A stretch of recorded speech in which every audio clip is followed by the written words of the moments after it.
Welcome to Take the Lead Radio with Dr. Diane Hamilton, where she interviews some of the most successful leaders, entrepreneurs, authors, speakers, and other individuals who will inspire you to take the lead in your career and personal life. And now, here is Dr. Diane Hamilton.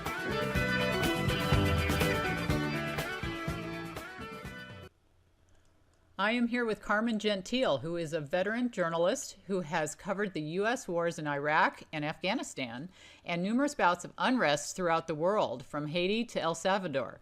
He was seriously injured while reporting in Afghanistan on an experience he chronicles in his book, Blindsided by the Taliban.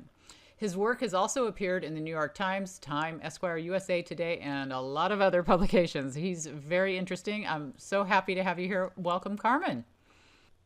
Thanks for having me. I appreciate it. Oh, you're welcome. And this is going to be really fascinating. You've got quite a story. I mean, it's a horrifying thing that happened to you. And when I watched this video, I mean, it's just hard to believe what you're watching at the time. And I think I want to kind of set the stage for what we're going to talk about in terms of what happened to you by just giving a little background of you're a journalist and what you were doing and why you were in Afghanistan and all that. Can you lead up to that point? Absolutely. Well, this is back in the September of 2010. In fact, I just had the 8th anniversary of the incident passed a couple of days ago. So it was September 9th, 2010. I was embedded with U.S. forces in eastern Afghanistan, just a couple miles from the Pakistani border. And we were walking through a small village deep in the mountains. And it was around sunset, the last day of Ramadan. And we were talking to some young men on the side of the road when from behind me, I heard this loud whooshing noise. And I turned around and I saw a man about 40 yards down the road cradling a rocket-propelled grenade launcher. Oh. And from the end of that launcher was a beeline of smoke, and at the end of that beeline was a conical tip of an ordnance coming right at me, and the grenade hit me in the side of the face without detonating, and instantly blinded me in the right eye and fractured the right side of my face. And fortunately for me, it did not go off, or we wouldn't be having this conversation. Rather, it blinded me and seriously injured me and then clattered to the ground. It makes, you can feel my the hairs on my arms go up as I'm listening to this, because I watched this video, and it's what that must feel like to see that coming at you. And I almost, it was disturbing to watch because you're actually video recording this, so you get to see the camera fall to the ground. And you can hear you obviously are hit, and you handled it very well, by the way. I'm thinking, I mean, you're very calm considering what just happened to you. And I'm just wondering now, were you actually behind the camera taking it, or you were the one asking the questions? What was behind what we can't see? I was holding the camera, and I was interviewing some people on the side of the road, just asking them a couple questions about the Taliban, and I already had a really hinky vibe about what was going on there. We weren't very well received there. A lot of folks weren't that happy to see us there, and I having done this kind of work for quite a long time, I knew something was wrong. And as you mentioned, the hair standing up on your arms and on your neck, that's the exact same feeling I had moments before. I just knew something was going to happen, and I didn't realize it was going to be that severe. But when I was hit, it didn't quite resonate with me that I had actually lived. I thought, okay, because my right eye had gone black immediately, I thought, this is it. I just died. This is the end of it, and this is what dying is like. And so I'd hit the ground and thought, well, this is it's over. And I realized a few moments later that I had in fact not died. Rather, I was very seriously injured, and that's when the blood started pouring out of me. And the able hands of the medics and other soldiers around me were treating me immediately, while at the same time defending against a would-be second attack, because that's how the Taliban likes to operate in those types of situations. They'd rather injure one person in a first an initial attack, and then when they're treating the injured, that's when they come in with the second attack and then wipe everyone out. And that's what was really frightening at that moment. And that's I thought, going through your head, well, huh? I don't get killed, and then everyone else is going to get killed too.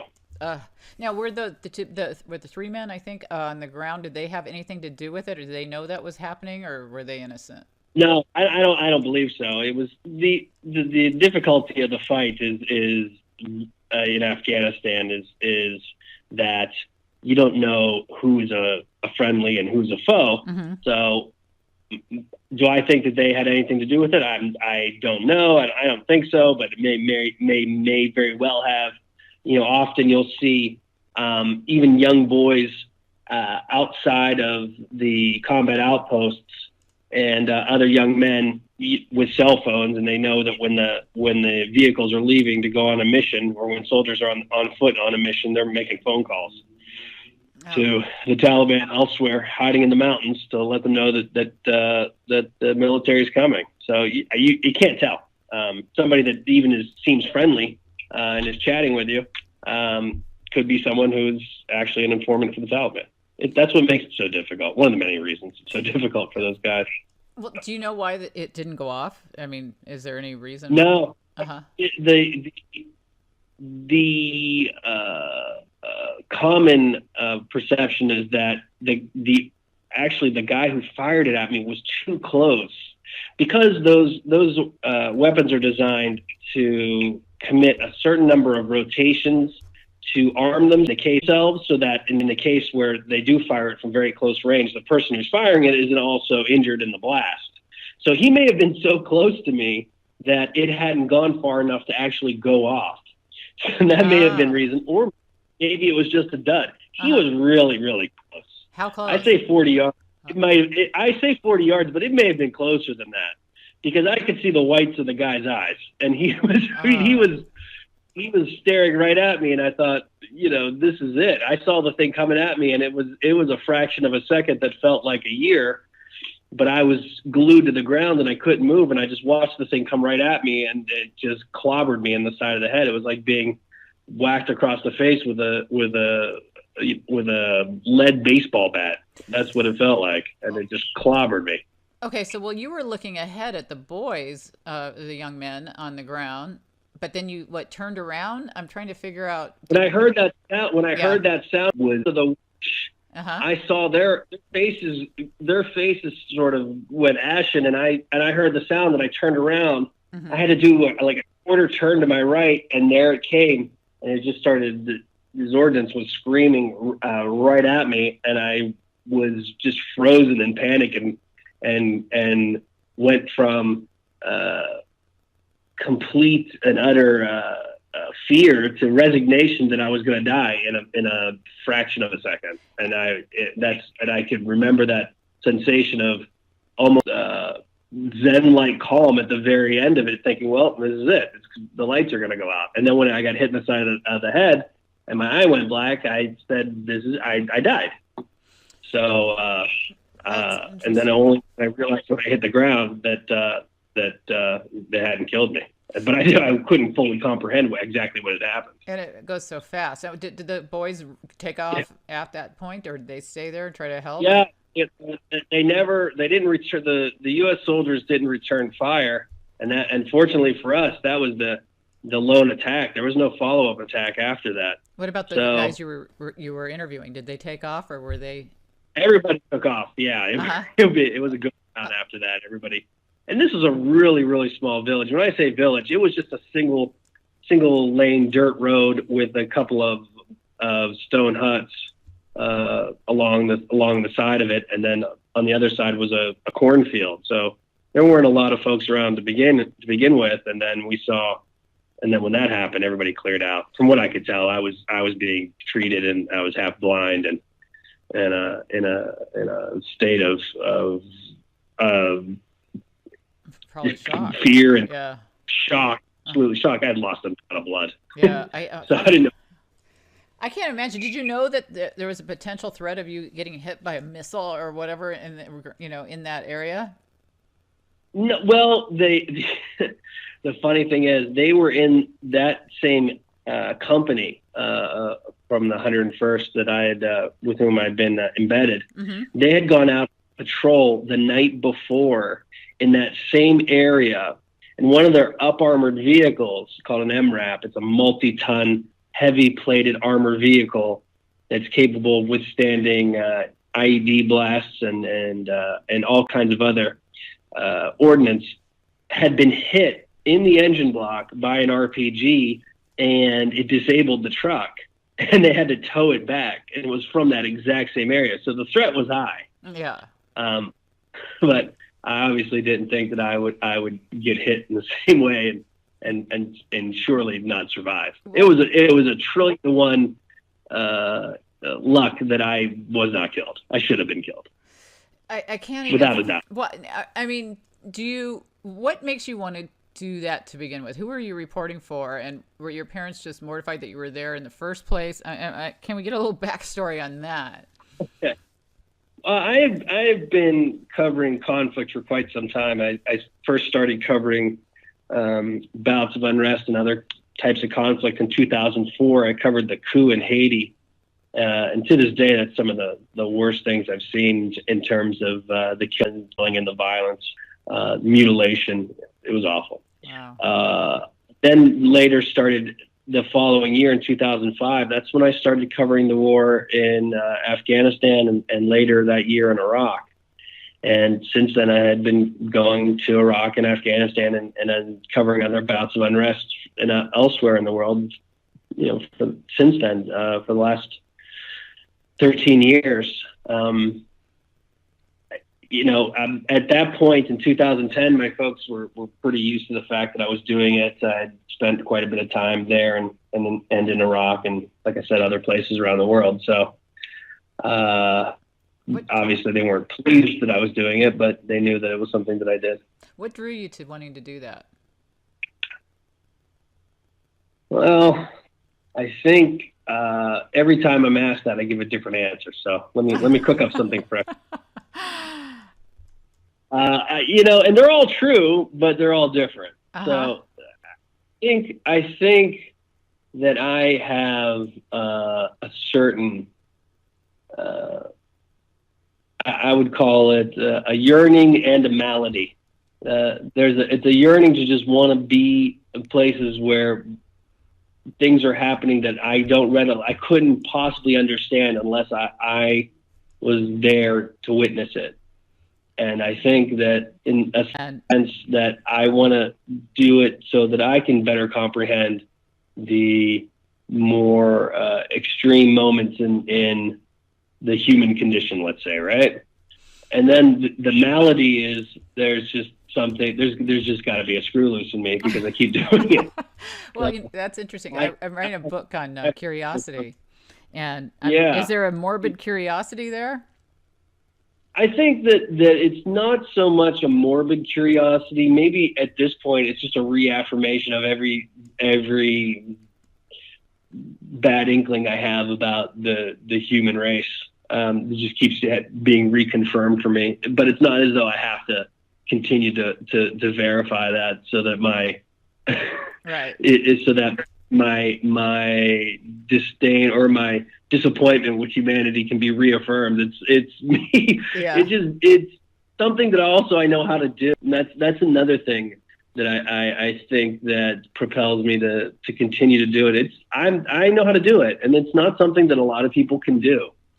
I agree. Maybe I'm not really that good at doing much else. Well, I doubt that. Well, we all have our strengths and weaknesses. Uh-huh. And I took 3 years of piano and I can't remember much of it. Well, I'm curious how this has changed you now, though. Do you still do this?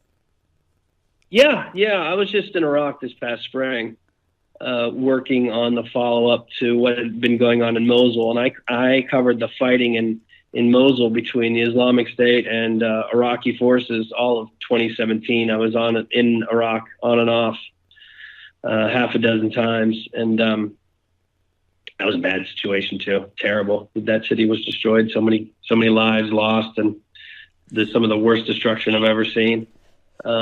but yeah, it's something that I still do. Well, I mean, I watch Homeland, I watch stuff, and I think about, and I was thinking of a Diane Sawyer interview that I think it was on Oprah actually a long time ago, where she talked about her accommodations of work, and when she would go on these things where she'd have like cockroaches in bed with her and these, I mean, I'm so high maintenance listening to this. I'm thinking I can't even imagine, what their, what you guys, what's your accommodations like? I mean, are you sleeping out on the ground? What is it? How do you deal with that part of when you're going on covering these stories? Some of the combat outposts that are in rural parts of Afghanistan, yeah, it's pretty bare bones accommodations. The combat outpost where I was, a place called Turtle King, and I had spent quite a bit of time there.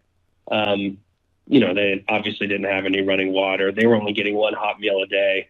These guys hadn't had their clothes cleaned or themselves showered in about a month. Oh. Everything was just baby wipes and, recycled socks, and they'd given up on their underwear months ago. It was just a perpetual of grime and caked filth. That's, and I think that what's funny is in retrospect, I think, oh, that's gross. I hate that. I don't ever want to do it again. But then once I'm in it, the bar for how bad things can be just keeps getting higher and higher. So so it's not that bad in the moment, but only in retrospect you think, wow, that was terrible. I've seen documentaries like Heart of Nuba. I think it was a friend of ours, Ken Carlson, did this documentary. Mm-hmm. And you see how people are living and how certain people give up their lives. Like this doctor in that movie was pretty impressive. And what you're doing is amazing. And what you guys are able to tolerate. And so many people would not be able to do what you've done, even if they didn't get hurt. You know what I mean? And now that you're hurt, okay, so you're shot, you can't see, you're bleeding. What happens at that point? Where do they take you? What happened after that point? After that point, I was emergency evacuated. They call in for a helicopter to bring me out of the hot zone there, and I'm emergency evacuated out to the U.S. military hospital at Bagram Airfield. In a helicopter? Yeah, mm-hmm. Yes. And so I'm being treated by medics in the helicopter, and then they went in, bring me, and I have an emergency operation right there in Afghanistan. There happened to be an Air Force ophthalmologist on staff who went in and managed to do a temporary repair on my eye. The globe, the eyeball itself, had been lacerated, and there is I don't want to get too graphic here, but there's a jelly that's inside your eye that gives it its nice firm shape and mm-hmm. and feel. All that jelly had come out and spilled into my head cavity, so he had to grab all. I guess he had to pull my eye out, grab all that jelly, put it back inside my eyeball, and then stitch the eye up. So when I woke up in a narcotic haze after so many hours, I had a bandage on my head and a covering over my eye, and wasn't quite sure at first what had happened. Then it started to come back to me, and a nurse was telling me that they had the operation, and that I would then soon be flown to a U.S. military hospital in Germany. And she threw in, as an aside almost, you're probably going to lose that eye. And amidst all the painkillers, I thought, well, I'll be fine. I'll have an eye patch and I'll be okay. So later, I when they took me to the military hospital in Landstuhl in Germany, along with many other soldiers who had been recently injured, I spoke to a doctor there, and he said, "Well, we'll see. Maybe we'll be able to fix it." It's all about diminished expectations, and I think doctors in the civilian world probably do the same thing. They don't want to get your hopes up too high, and then when they deliver, your promise and over deliver.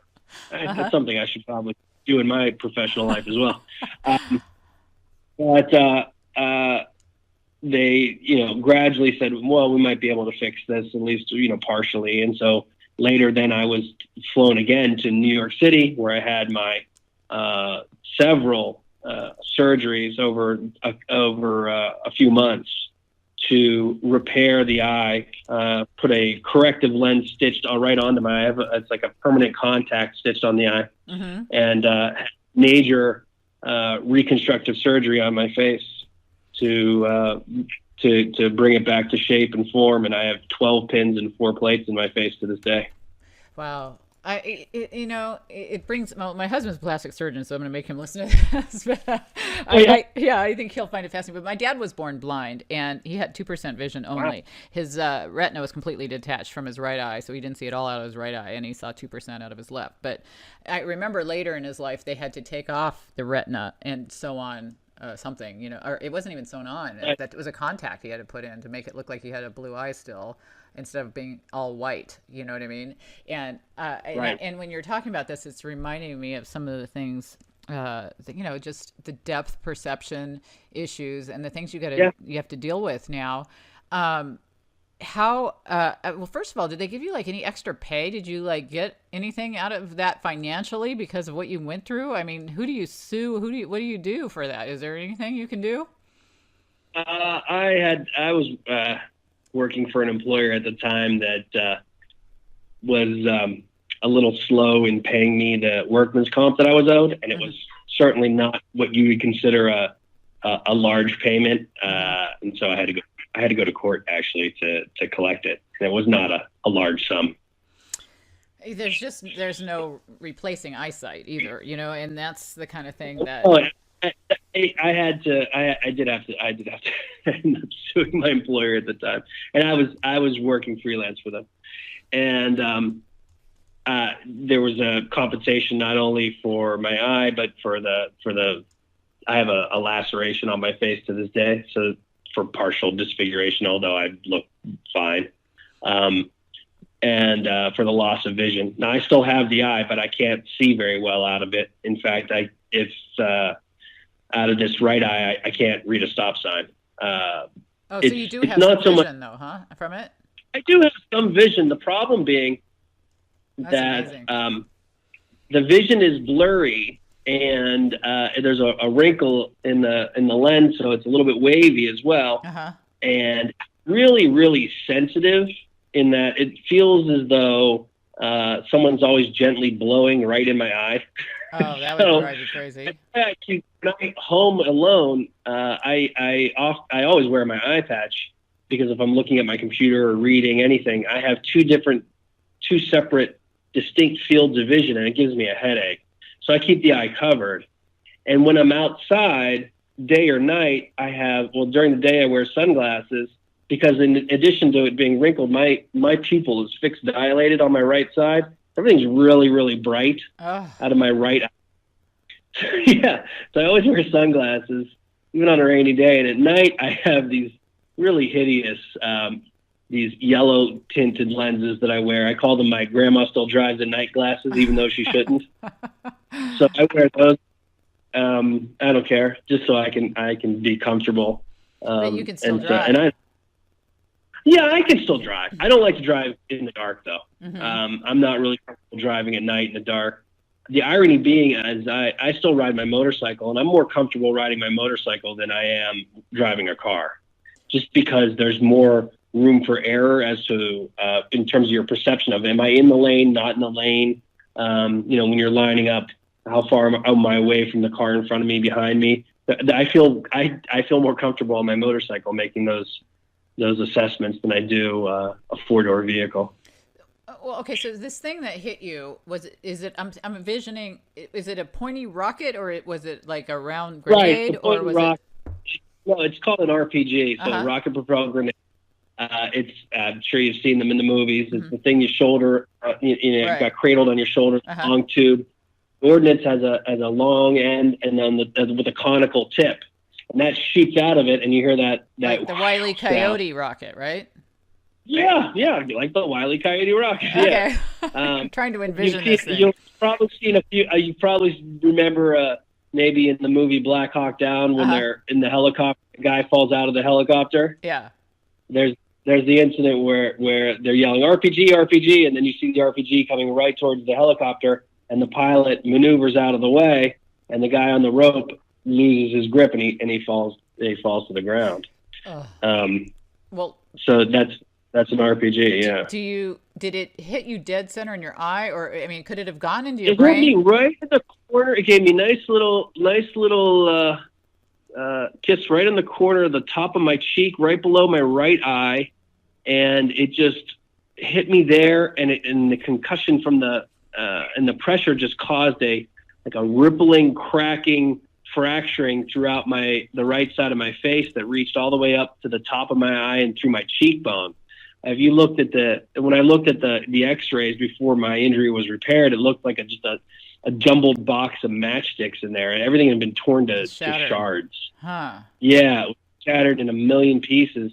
And initially, the doctors were going to shave a piece of bone off the top of my skull and graft that to my face, which means they would have had to have made an incision along the top of my head and then pulled my face down, which I'm really happy they didn't. Well, yeah. So instead they opted to actually go through the laceration in my eye, open that laceration that goes from the corner of my eye down to my cheek, and they pulled the side of my face apart that way, and then went about operating on my face. When I had those I had two back-to-back surgeries about a week after the accident, after my injury, and I was under for a total of about 17 hours. That's wow. Well, Yeah. my husband does a lot of, in the past has done a lot more reconstruction than he does now. But, in facelifts, they pull your face off the bone like that and in different things. Right. Yeah, I don't know if they still do, but I know they did. And he used to reconstruct jaws, like they would take out their entire mouth and then, rebuild it from mouth cancers. And some of the stuff you're talking about is just, they put plates, they do all these crazy things. They take, flaps of muscle and different things from their arm to make the interior of the mouth and rebuild jaws. And he used to come home and share some of the stuff that they could fix, and it's amazing. But I mean, these people, what you have to go through. I mean, the surgeries. He would be talking about how cool it was, that he was able to do this. But it's hard not to think of what you're going through on the other end. The time. What kind of like post-traumatic stress and what did you go through afterwards? Oh, I took myself to the psychological woodshed for about 8 months after that incident, and repeatedly relived it. And not only that, I thought that I was entitled to, because of my injury, do whatever I want and act any way I wanted to. So to the extent, whereas about 4 months after I'd been hurt, all the goodwill that I had earned and sympathy, everybody had enough of me. They were tired of dealing with me. Well, and it took me a while to rein myself in, so to speak. And one of the ways in which I did it was by returning to Afghanistan. I had been on doctor's orders, forbidden from working from September 2010 until May 1st, 2011. And 2 weeks into May 2011, I was back in Afghanistan. And how old were you when this happened? At the initial one? When I was first hurt, I was 36. Wow. Mm-hmm. Well, your story it reminds me, I had Tanner Gares on my show. Do you know him? He is actually in Arizona, where I'm from. He had a car accident and he became blinded in one eye when he went a tree branch went through his car and went through his eye, and he impaled his face basically, and he went through something very similar. He ended up becoming a Paralympian in winter and all kinds of things he did later. And I remember him telling me on the show, and I've had Eric Weimeyer and a few other people who have had lost their sight and had horrible things happen to them on the show. But I remember Tanner was saying, he felt really sorry for himself for a long time, and you can't blame him for what he went through. I mean, it was just awful. And he said it took his father to just say, you you're alive. You look at the alternative, and he said that's what made him move on. Do you think it's your surroundings of your family saying, I have had enough of this, that kind of made you accept it and go on? No, I don't think that I was that mature at that point. I gotta tell you, I went to a period where I just wanted to get back because I had nothing else, due to some personal setbacks during that period of my life as well. I had been engaged to a woman before I was injured, and then we broke off our engagement about a week after I was hurt. Wow. And I had been spiraling downward with the help of a couple other women that I started seeing.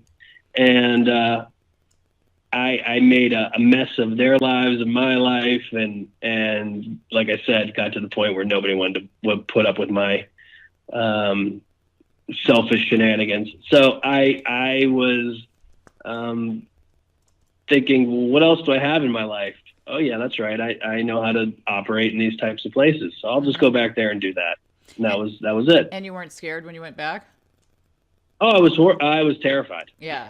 I was terrified not to go, but then when I got on the ground, I thought, ooh, this is a terrible mistake. I shouldn't be here. Just when the plane landed in Kabul, when I landed in the capital at the airport, I was drenched in sweat. Well, it was the middle of summer, but still, I was really, really scared.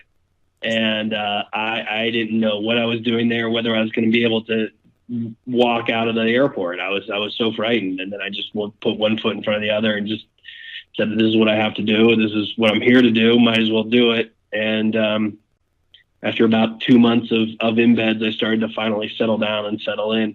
Do you figure I could? Oh yeah. Well, yeah, I'd be crazy not to be. Yeah. Well, I think that there's no bravery in not being afraid. Right. Bravery, being scared and propelling yourself forward, but not being scared is just suicide. That's just insane. Yeah. Well, fear keeps us alive, right? We have that natural instinct for that. Yeah. And it's interesting to me that this happened. So what you said 8 years ago, and your books just come out this year, right?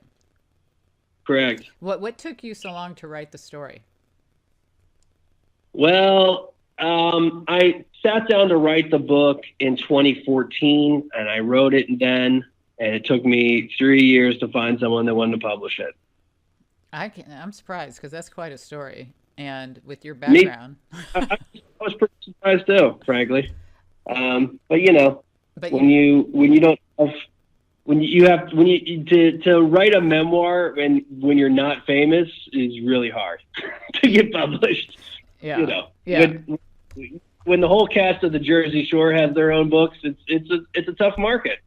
Well, yeah, it's interesting, as I've had Molly from Molly's Game. I don't know if you saw that movie, and Eric Crown from the movie Breach. Both of them have been on my show, and they have stories like yours where you're like, oh my God, you're listening the whole time. You just can't believe this happened. And they both said the same thing. It's not really easy to get your story out there. I mean, Eric, he took down the biggest spy in U.S. history as an FBI agent, and eventually they made it into a movie. Do you see they could make this into a movie? I've had people inquire about it. Yes, I think that it has some cinematic appeal and qualities to it. Sure, why not? It's not a deep dive look into Afghanistan, so it's not a nuanced political book in that sense. It's more of a story about overcoming and making a mess of your life and then trying to figure out how to put all the pieces back together. There are many more self-inflicted injuries in the book than the one I got from the Taliban. So yeah, sure. I think it's a story that a lot of people can relate to, because we've all been in a position where we've, stepped on the proverbial rake and had the handle smack us in the face. It's our own doing. Uh-huh. So a lot. We've all been there. I tried to write it in a way where the book is not bogged down in military jargon and a deep dive look at strategy. It's not that type of story. So it's the kind of story anybody, I think, can get into. And most of the folks that have I think I've heard the most from are people who have had no connection to the military, who have never read a book like this before, and have been able to get something from it. So yeah, I think it has that kind of potential for sure. So do you go into other aspects of your life in this book? I mean, is it mostly what happened to you? I'm just curious. No, the beginning of the book, the tagline that I often use for the book is that getting shot in the face was just the start of the story, and it really is. It's at the beginning of the book, and most of the book takes place outside of Afghanistan. It's me back in the States trying to put myself back together, both physically and mentally, and failing miserably to do the latter. And all the while thinking that I could capitalize on the fact that I had gotten hurt and play on other people's sympathies, and the fact that I'd also just broken up with my then fiance, and I don't want to give away the whole story, but there was a lot of heartache involved there. Mm-hmm. But right. I used all that to augment my masculine wiles. On the fair sex, and I did a lot of bad stuff I shouldn't have. Well, and I feel bad about. Yeah. So what do you think? Did she break up with you because of what you went, that she couldn't deal with this? We were having problems before that, but we had a date set and a venue picked out, and we were raring to go, and then it all just came tumbling down, and there was I don't want to give away all the juicy details, but if you read in my book, you'll see how all that went down. And I don't dwell in my own, I don't wallow in my own misery. It's a very self-deprecating, dark humor story. It's not one that you're going to find that's all that morose. I mean, there are serious moments, but mm-hmm. I've had people tell me that they laugh throughout the book and at many times feel bad about laughing, but I'm telling things that happened, and I didn't. It was my sense of humor that ultimately saved me in this ordeal. Otherwise, I would have lost it. I just, it's interesting. I wonder, thinking of your fiance, what she thinks of, having to break up with you at that point. You know what I mean? There's nobody that's going through this that's going to have an easy time of it. You know what I mean? Right. Forever she'll be the one that left you you know what I mean? When you're going through this, no matter if that was the reason or not. And forever your parents will wonder why couldn't they have stopped you? And everybody thinks from their perspective is my point. And this traumatic thing that happened, but I'm just was fascinated when I'm watching this video of how calmly you handled this horrible thing. And I guess when you're in shock, you kind of you don't know how you're gonna handle something. But I mean, there's no screaming or yelling. You're like, yeah, no, this is bad. That's about it. I mean, you're going, yeah, no, it's bad, or whatever. However you put it. I have a lot of my colleagues are constantly kid me about that, because in the video you hear me inquire about the whereabouts and the survival of my camera. I'm more concerned about my camera than I am about my own face. That thing is goddamn expensive. Yeah. It was an expensive camera. It was mine. And, I'm a freelance journalist. I can't readily replace that thing. And I thought, oh, man, my camera. What am I going to do without my camera? So, well, that's funny. It went black for a minute. And then what was that about? I don't know. The funny thing about that camera, it tumbled to the ground. It kept rolling. Uh-huh. After that incident, I didn't turn it on for about 6 months because I wasn't sure whether I'd actually caught the attack on film, and I didn't want to find out. And so that camera sat in a box for about 6 months, and then one day I charged the battery and I turned it on and I hit play, and there it was. Oh. And I had a friend of mine. This is something I chronicle in the book as well. I had a friend of mine go through the footage with me, and it was like reliving the incident all over again. In fact, I've only seen the entirety of that footage that one time, and it's like I said, there's a chapter in the book dedicated to that period. But what's funny is that camera, big shout out to Canon. I kept using it for another 3 years after that incident. I kept using that same camera. I took it to a shop. They gave it a once over, and I took it back to Afghanistan with me when I went back, and it's been on subsequent trips to Iraq. It's been all over the world, and I just retired it back in 2013.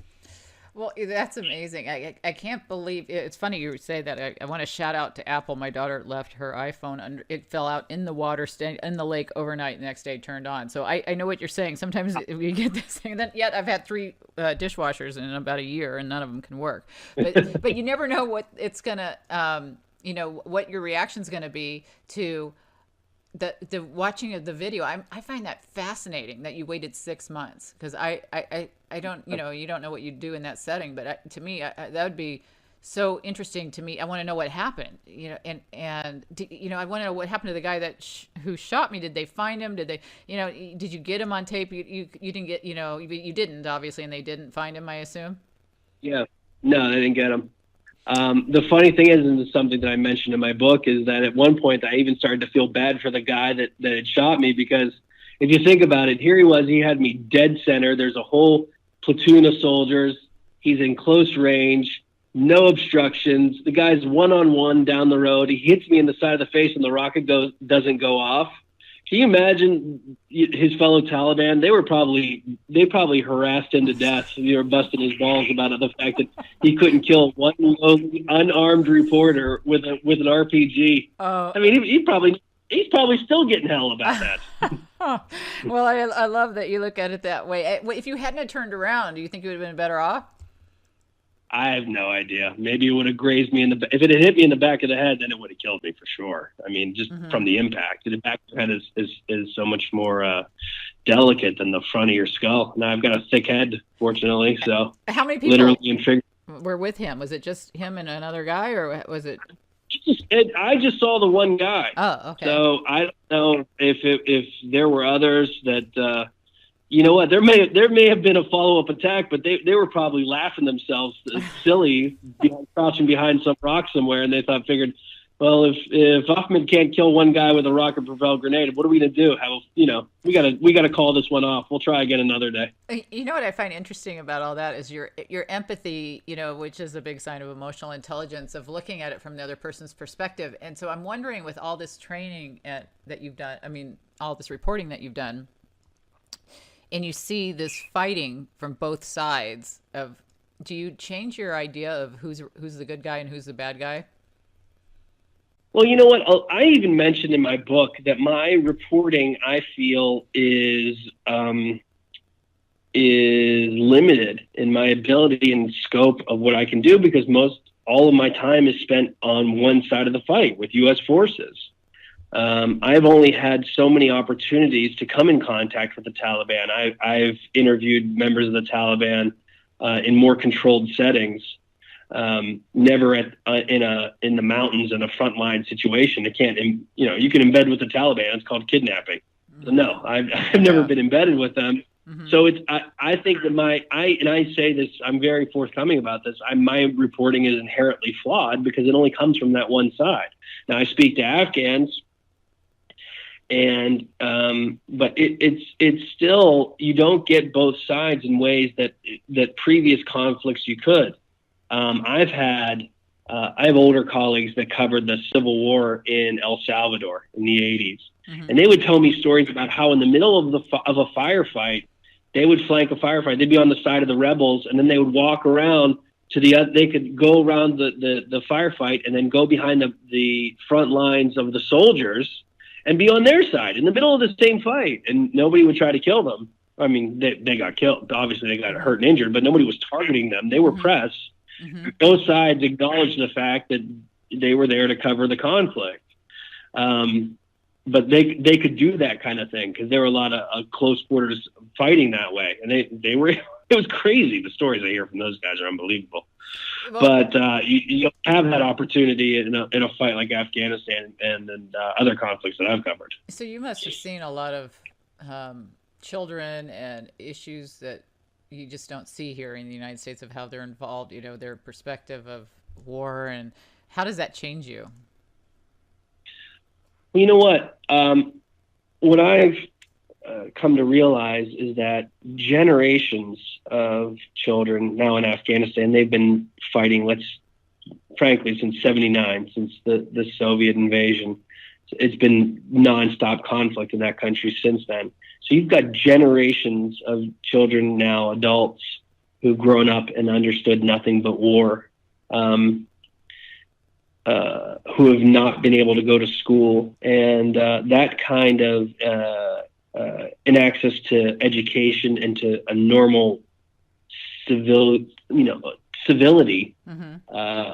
breeds more hatred and misunderstanding and fear, which is a perfect recipe for an insurgent fighter, a militant, a Taliban, Islamic State, or whatever other armed militant groups you have in Afghanistan.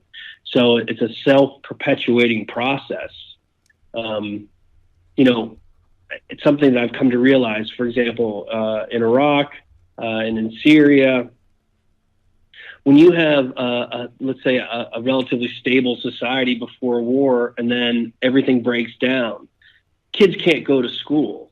So if kids can't go to school for the duration of a war, say it's 5-7 years, that's 5-7 years of their education that they're missing out on. So if the war breaks out when they're 6 and it ends when they're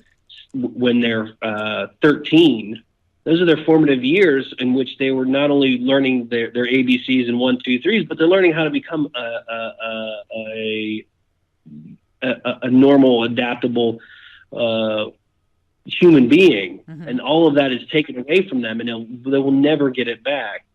So when you have that situation, it takes another generation or I would say 2 generations of stability to make up for a fraction, let's say 6 or 7 years of instability. These are wounds that are not easily repaired, and a generation can be lost, and that generation lost can infect the next generation if the dramatic efforts aren't taken to repair and make amends for what had happened. And that's what we're going to see, I think, in Syria. We're on 7 years now of fighting, 500,000 people killed. That's 7 years of disruption, where people are living in refugee camps in Turkey and in Lebanon and Jordan and elsewhere, where children aren't being educated. They don't have the opportunities that their parents did. They're jaded and upset and scared, and they don't know what the future is going to hold. And then who comes along and offers them a steady paycheck and 3 square meals? The Islamic State. That happens, and that's something that is going to be affecting future generations for many years, I'm afraid. Well, it makes, just hearing all these, everything we hear about in the world, it makes you afraid to fly. And I go anywhere, not just fly, but just to travel anywhere. And I have a friend who was in a refugee camp, who, after being in Bosnia, and she, when you talk about, I'll feel comfortable going to Europe, she goes, well, with her, she thinks it's almost worse to go there than maybe, other places. She's more comfortable. It's our perception of where we can go, where we'll feel safe, has been so much impacted, for me, at least in my generation.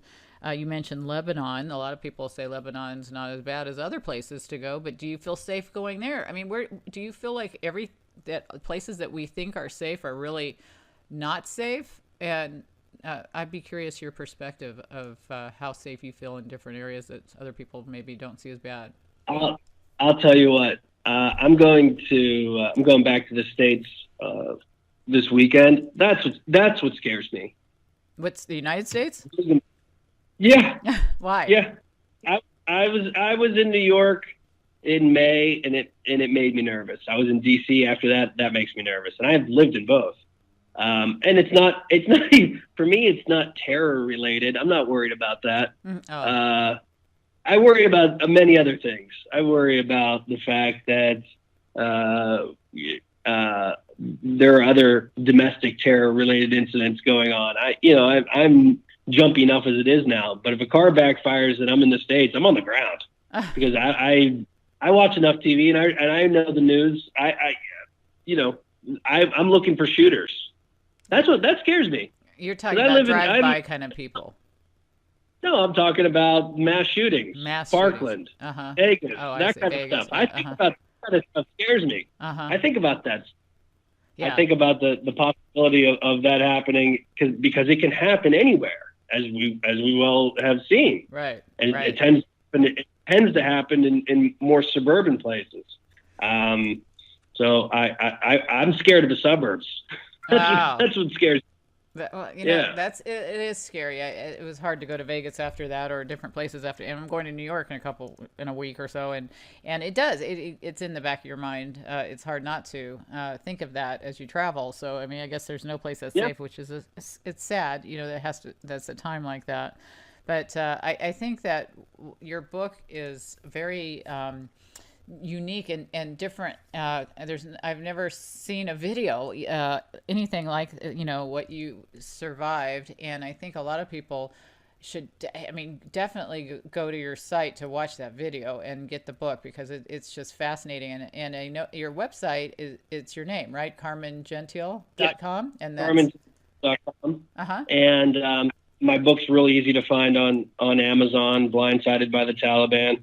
I also have a Facebook page for the book, and I'm easy to find on social media. I'm the guy with the girl's name who has an eye patch. It's hard to miss me. It is hard to miss that, but Carmen's name is spelled CarmenGentile. Just make sure they could find your website, because you really have some fascinating pictures and follow up there. And I really wish you success with your book. I'm impressed by what you were able to come through with your outlook is also positive, and I really look forward to the success of your book. Thanks for being on the show.